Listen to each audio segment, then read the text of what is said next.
Hi friends, cook with সোনালি চ্যানেলে সকলকে স্বাগত।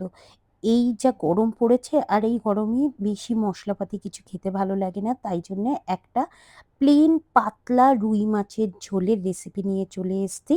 তো চলো দেখে নেওয়া যাক আজকের রেসিপিটা। আজ আমি এই মাছের ঝোলটা বানানোর জন্য নিয়ে নিয়েছি পটল, সজনের ডাঁটা, পেঁপে, আলু। আর এগুলোকে একটা প্রেশার কুকারের মধ্যে সব দিয়ে দিচ্ছি।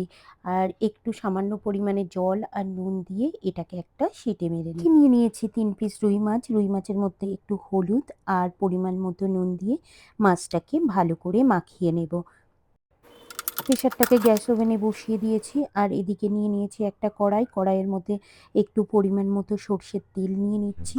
আর এই তেলটাকে একটু ভালো করে গরম করে নেব। আর তেলটা গরম হয়ে গেলেই এর মধ্যে মাছের পিসগুলো দিয়ে এপিট ওপিট করে লাল লাল করে ভেজে নেব। এই রুই মাছ থেকে কিন্তু ভালো প্রোটিন পাওয়া যায়, যা শরীরের শক্তি বাড়ায়। আর পাতলা ঝোল হওয়ার কারণে কিন্তু এটা হজম হতে তাড়াতাড়ি সাহায্য করে।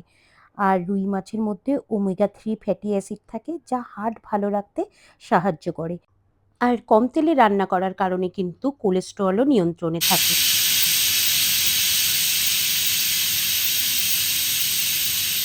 এদিকে একটা হুইসেলস বেজে উঠেছে। এখন গ্যাস ওভেনটাকে অফ করে এটা ঠান্ডা হতে এখানে কড়াইয়ের ওই মাছ ভাজা তেলের মধ্যেই দিয়ে দেব গোটা পাঁচফোড়ন আর 2 পিস গোটা শুকনো লঙ্কা। এখানে কিন্তু আপনারা শুকনো লঙ্কার জায়গায় কাঁচা লঙ্কাও ইউজ করতে পারেন, তবে শুকনো লঙ্কা দিলে আমার টেস্টটা একটু ভালো লাগে। এই শুকনো লঙ্কা আর পাঁচফোড়নটা একটু গরম হয়ে গেলে এর মধ্যে দিয়ে দিচ্ছি 1 টেবিল চামচ জিরে বাটা, 1 টেবিল চামচ আদা বাটা, 2 টেবিল স্পুন কাঁচা লঙ্কা বাটা আর একটু হালকা জল দিয়ে দিচ্ছি যাতে মশলাটা পুড়ে না যায়। আর এর সাথেই দিয়ে দেব হাফ টেবিল স্পুন হলুদ গুঁড়ো আর হাফ টেবিল স্পুনেরও একটু কম কাশ্মীরি লাল লঙ্কার গুঁড়ো। এটার জন্য কিন্তু ঝোলটা দেখতে একটু ভালো লাগবে। আর পরিমাণ মতো নুন দিয়ে দিচ্ছি আর তার সাথে একটু হালকা পরিমাণ মতো চিনি দিচ্ছি। এটা অপশনাল।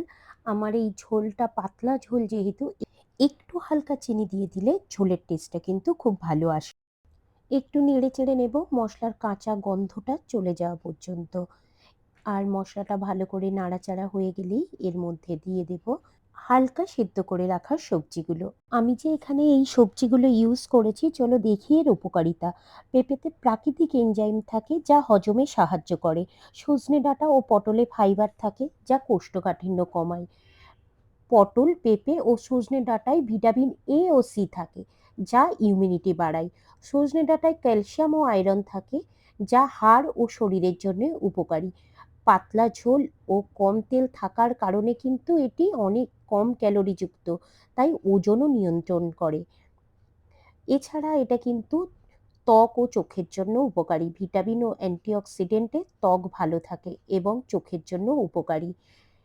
কম তেল ও হালকা মশলা দিয়ে রান্না করলে কিন্তু এই ঝোলের উপকারিতা সবথেকে বেশি ভালো পাওয়া যায়। কথা বলতে বলতে আমার মাছের ঝোলটা রেডি হয়ে গেছে আর এদিকে এটাকে একটা পাত্রে ঢেলে নিচ্ছি। এই ঝোলটা কিন্তু গরম গরম সাদা ভাতের সাথে অসাধারণ লাগে। তো চলুন আজ তাহলে এই পর্যন্তই। আবার ফিরে আসবো নতুন কোনো রেসিপি ও টিপস নিয়ে। সাথে থাকুন ও ভালো থাকুন।